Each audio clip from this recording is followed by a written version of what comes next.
Assalamualaikum warahmatullahi wabarakatuh. Alhamdulillah bisa bertemu lagi. Pada kali ini saya akan menyampaikan pengajian Gus Baha yang menjelaskan bahwa satu orang alim itu lebih utama dibanding dengan 1000 ahli ibadah tapi tidak alim. Untuk lebih jelasnya, mari kita ikuti pengajian beliau. Orang alim satu itu lebih utama dibanding 1000 ahli ibadah. Bahkan Nabi pernah ngendikan sangat ekstrim. Fadlul alim alal abid kafadli ala adnakum, kata Nabi. Keutamaan orang alim dibanding ahli ibadah itu sebagaimana kelas saya, kata Nabi, dibanding kelas terendah kalian.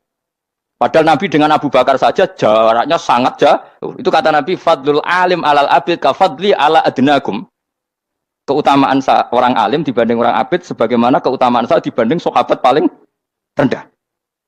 Karena tadi abid itu ada oportunisnya. Tapi kamu jangan benci abid loh. Karena kamu ya orang alim, orang abid. Saya saja yang kritik. Saya yang tanggung jawab di depan Allah. Orang abid itu kadang kan wiridan nganti nangis. Pikirannya apa coba? Wis rasakno mungkin apa wiridan pikiran aja. Di sepuro dosane. Terus apa kan? Mlebu swarga. Terus apa kene swarga? Aku takut. Jadi aku takut, ayo, saya ngapain bus warga, apa kegiatan? Rencana pertama ya, Om. Terus gak usah munafik, biasa, weh. Om mau inna ansa'na apa? Insa, ayo kalau udah jujur, apa jujur. Bandingan kalau orang alim. Orang alim itu ketika nyebut Allah itu iri ya Allah. Kenapa di dunia ini ada makhluk lain yang menandingi engkau? Saya tidak ridho. Kenapa di dunia ini ada syarik, orang yang dimitrakan seperti engkau? Maka orang-orang alim ini ingin memaklumatkan bahwa la syarika lak, labbaika wa humalab, baiklah syarika lak, innal hamda wa ni'mata laka wal mulka la syarika lak. Sehingga para nabi itu memaklumatkan itu. Engkau saja yang Tuhan ya Allah. Semua nikmat dari engkau, semua kepemilikan ini milik engkau. La syarika lak labbaik. Dimaklumatkan ke dunia. Innal hamda wa ni'mat itu dimaklumatkan. Enggak ada kepikiran mereka masuk surga. Karena mereka ingin memaklumatkan bahwa Allah ini yang Tuhan. Sama tak ceritani Nabi Ibrahim dari Khalilur Rahman, rumang samu kakan wiridan kaya kowe ndak. Wiridannya Nabi Ibrahim sama sampean mungkin banyak sampean. Karena sampean banyak kepentingan tadi. Wali-wali dulu kalau wiridan itu ndak sebanyak sampean ndak, tak jamin ndak. Pemene maca lelo ping 10.000 ndak biasa wiridannya. Tapi khosyahnya sama Allah luar biasa. Pertama Nabi Ibrahim diangkat jadi khullah. Khullah itu ya Khalilur Rahman itu. Itu dia wiridannya gini. Ya Allah, innahu la yahzununi alla ara ahadan fil ghairi ya'buduka. Alla ara ahadan fil ardi ya'buduka ghairi. Sama saya hafal tadi. Memang saya hafalkan. Ya Allah, saya ini susah sekali. Kenapa zat sepenting engkau kemudian yang menyembah engkau hanya saya? Ini tidak fair. Makhluk yang enggak penting saja punya umat. Makhluk-makhluk yang enggak penting aja jadi pusat perhatian. Misalnya artis atau presiden atau gubernur atau tokoh top. Semuanya jadi presiden padahal semuanya itu makhluk yang enggak sepenting engkau.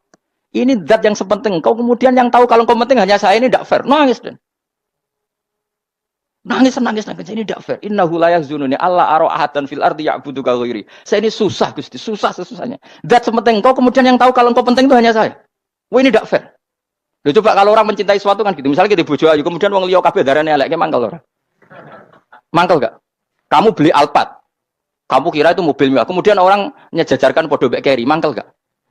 Semua kenikmatan tuh kita nikmat karena itu diakui ya enggak? Wes gunane apa kayak di Alphard gawe ning Gunung Kidul. Terus wong darani ngono iku padha mbek keri ambek kejangke mangkel ora kira-kira. Enggak penting mewahnya ini tetap butuhnya pengakuan. Coba misalnya kamu jadi presiden hidup di dunia orang sufi. Sing darane wong penting wong saleh ahli sujud ora kakuat iki. Kita teko di Barno. Karena itu hormati situ hanya orang apa soleh. Kakuat gak? Mau kakuat gak? Atau kowe dadi artis top, teko ning daerah Gunung Kidul mung desa-desa, terus diundang lek. Oh, mangkel kae. Le bayang dong.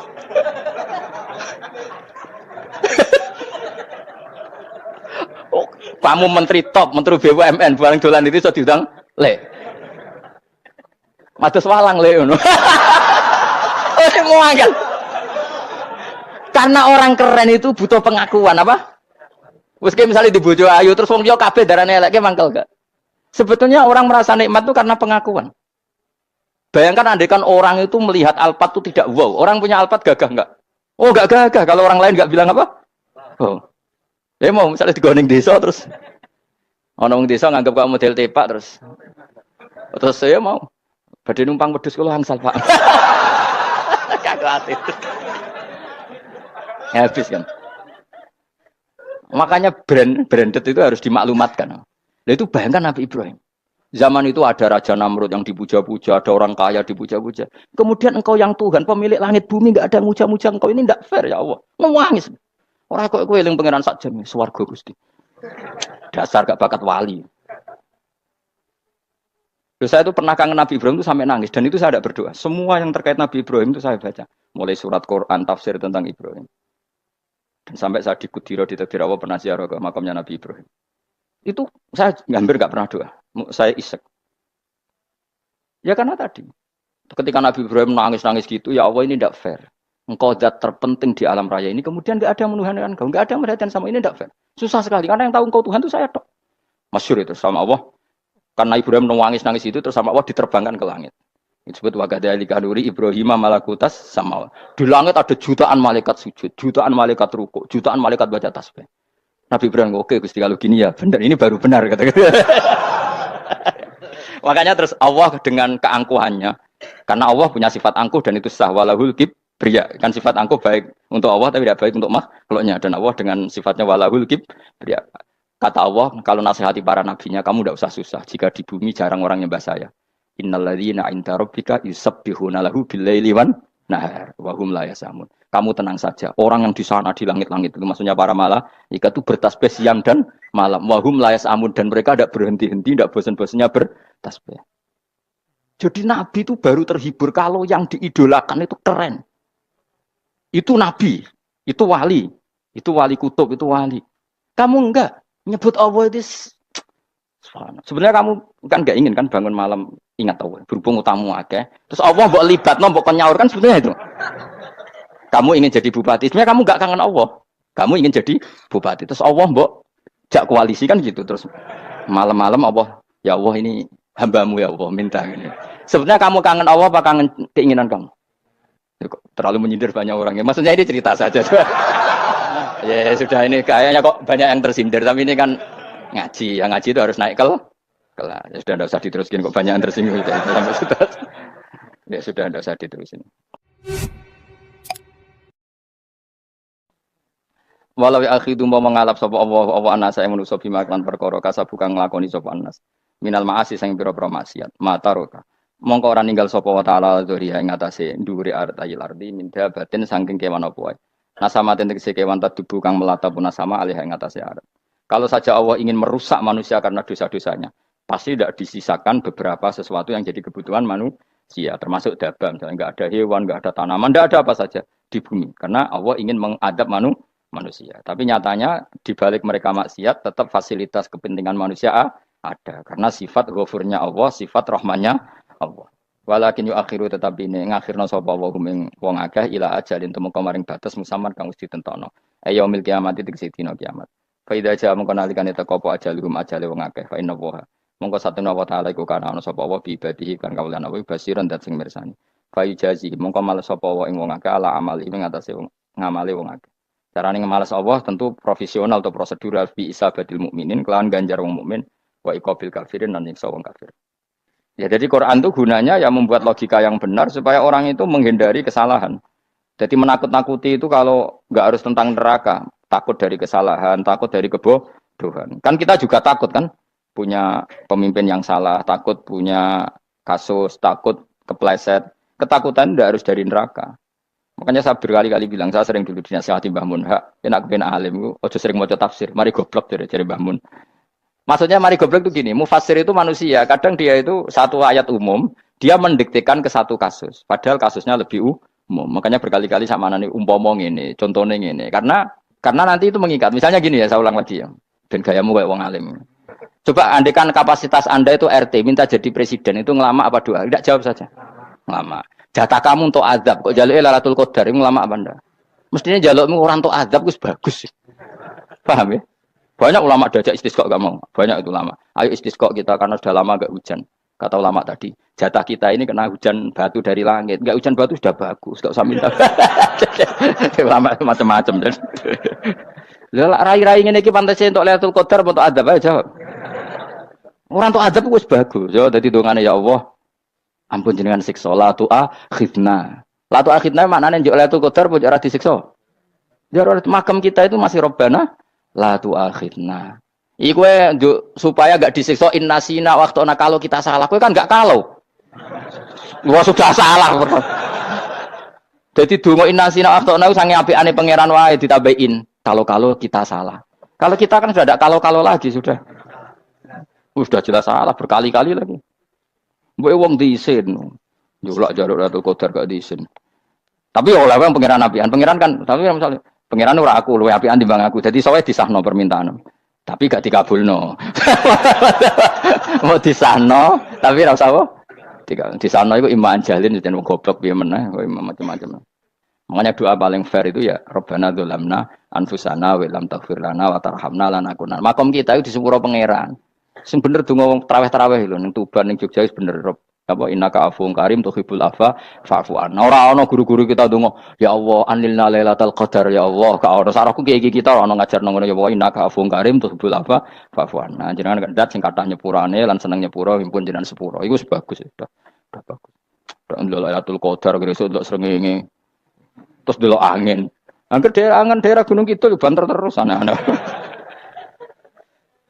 Boy wong tahu diri, maksud kula dia tetap minta Lailatul Qadar tapi tahu diri. Misalnya suwe bar sedekah, poso bar salat 1000 rakaat, terus utang si sahur, sampai togo-togo sing mbok dolimi jaluki sepuro. Pas kowe tenan mergo ngrasa ora dolim, nduk Lailatul Qadar. Tapi kira ngrasa ora dolim wis ujug sombong.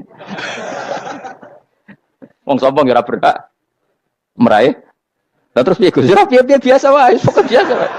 Makom kita ora kena adab itu sudah luar biasa. Ora penuh adab piye. Wis ngene iki luar biasa, napa? Luar biasa. Mun nang ngandel kula, mesti ngene iki keadaan seperti ini terus. Soale dongane wae Rabbana la tu'akhidna bin nasina wa akhtana. Itu sudah luar biasa. Nah, ini kan teruskan dawuh Mbah Mun ya.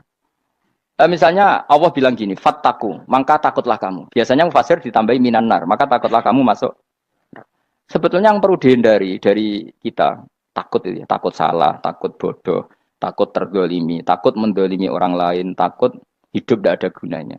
Tapi mufasir tentu milih yang populer. Takutlah kamu dari api neraka. Coba misalnya gini, kita nanti masuk surga.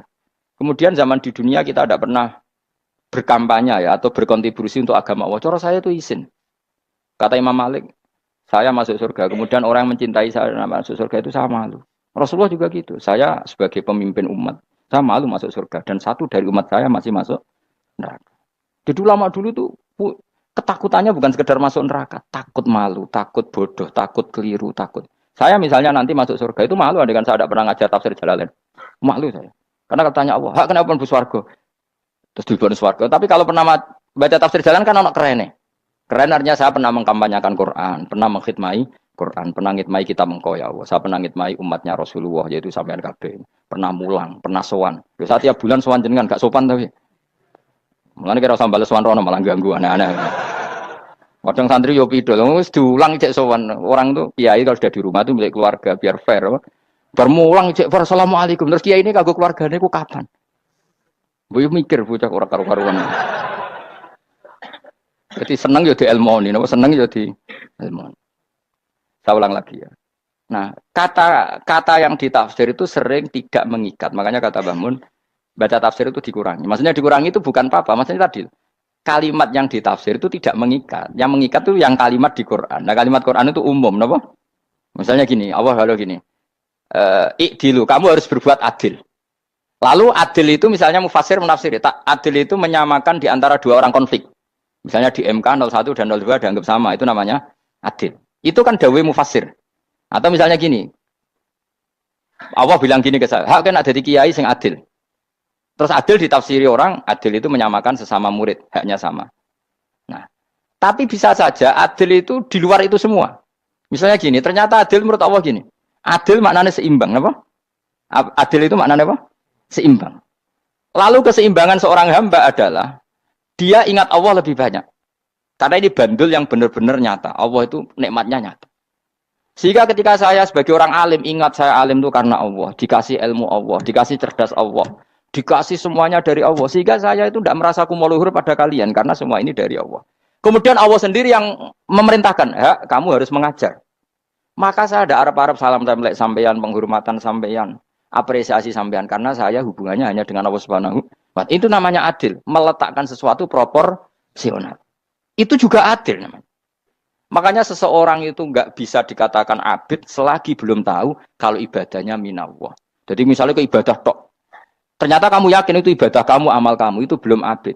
Abid hakikat adalah alhamdulillah alladzi hadana li hada wa ma kunna linahtadiya laula anda tahu. Ketika kita sujud yakin ya Allah alhamdulillah jenengan menakdir saya sujud. Saya sholat alhamdulillah engkau menakdir saya sholat. Sehingga minallah dulu pikiran itu semua kebesaran kebenaran ini minallah dulu. Baru setelah minallah kita yakin billah. Setelah billah juga yakin ilallah. Misalnya gini ilallah itu. Setelah saya ngajar tafsir Jalalain kepentingan saya satu. Hamba-hambanya Allah menjadi tambah mencintai Allah. Tidak mencintai saya, enggak penting sampean mencintai saya. Makanya Imam Syafi'i tiap ngajar bilang begini. Waditu annal khalqa ta'allamu hadzal ilma wala yahmadunani. Saya senang kalau kalian belajar fikih sama saya, tapi kamu enggak usah muji saya. Jadikan fikih ini alat taqarrub kamu kepada Allah. Itu namanya minallah wa ilallah. Itu adil.